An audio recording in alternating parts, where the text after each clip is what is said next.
Hate crimes have been on the rise here in Connecticut and around the country, according to both the FBI and various advocacy groups.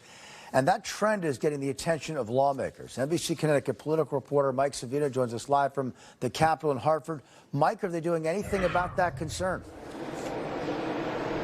Well, Kevin, Connecticut certainly has plenty of laws on the books already when it comes to hate crimes, but the criticism is that those laws are confusing, they're spread out across the state statutes, and it makes it difficult for the people who need to enforce them. So today, lawmakers are looking to simplify those laws in a first step towards bigger change.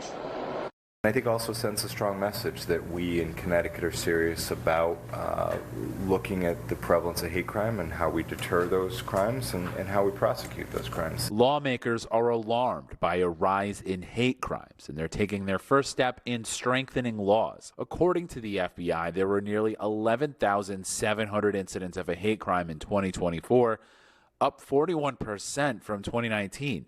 And the most common motivations were a victim's race, religion, or sexual orientation.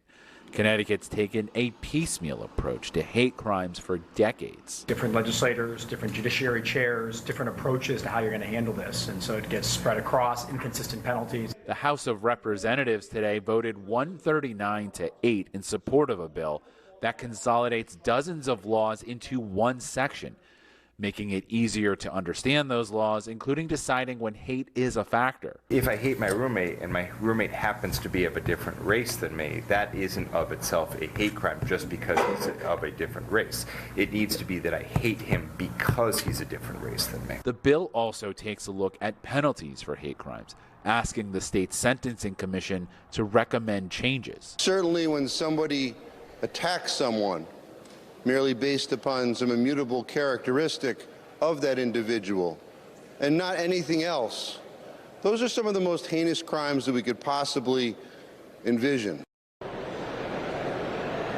Now, that bill also cleared the Senate, so now it's on its way to Governor Ned Lamont's desk. And of course, at this point in the session, with just over a day left, a lot of the bills that reach the floor are non-controversial.